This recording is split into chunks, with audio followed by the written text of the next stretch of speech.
morning everyone. So let us today learn about the conditional and iterative statements in Python. So what are conditional and iterative statements? As we know that in Python or in any other programming language, the set of instructions which executes, it is in a sequence, or you can say the sequence is followed strictly while executing the statement from beginning to end. But what happens when we want to execute a particular set of statements number of times, or maybe we want to select a particular statement to be executed at that particular situation.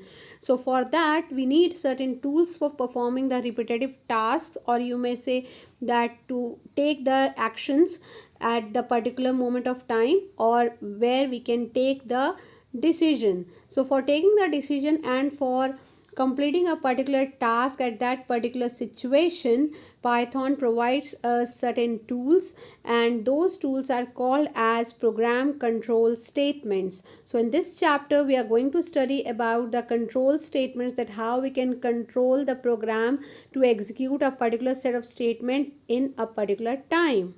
Let's see the type of statements in Python now. The first one we got here is the empty statement, which means that it does nothing in the program. Whenever you write a pass statement, pass is called as an empty statement. It moves does nothing and moves to the next statement in that flow of control. Okay, so for example, if you have written any kind of statement and then you have written pass, and after that you have written any print line, so it will not execute that particular line, and the statement will pass over to the next flow of control, and then the last line will be executed. The second statement we got here is a simple statement, which means any printing line, any input line which you have written into your program, that is called as a simple statement.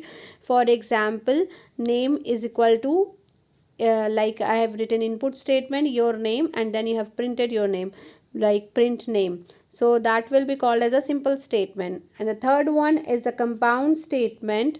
This kind of statement is basically, you can say, a group of statements which are executed in a unit. It contains two parts. For example, you can see here the header. The header is a kind of statement, you can say it includes the keyword, and it starts with a keyword and ends with colon. And under this we have to write the multiple statement in the body line, wherein you can write any statement including the print statement as well. Moving to the next topic, we have statement flow control, in which we will see that how the statement flows, or how the control flows in a particular set of statements when we write it in Python. It can be executed in three ways. The first one is it in a sequence, wherein it will read it from beginning to end. Then second one is in a selective manner, and the last is repeatedly. So let's see it one by one with example. The first one is the sequence construct. In sequence construct, the statement flows from beginning to end. It means the statement which is written at the top of the Python shell, it will be executed first, and then strictly it will follow the order till end. For example, you can see here I have written name equal to John, age equal to 25. So interpreter will initialize now John in a variable name, and then 25 value will be assigned to the variable age, and then it will print the name, and after that the age will be printed. So this is how the sequence flow goes, because it goes from beginning to end. This is what we call as sequence construct. Next, the second one is the selection construct. You can see in the diagram given here, when the condition appears to be true, it executes a separate set of statements, and when it goes false, it executes a separate set of statements. So it will be more understandable when we are going to do the program. So let's see an example now.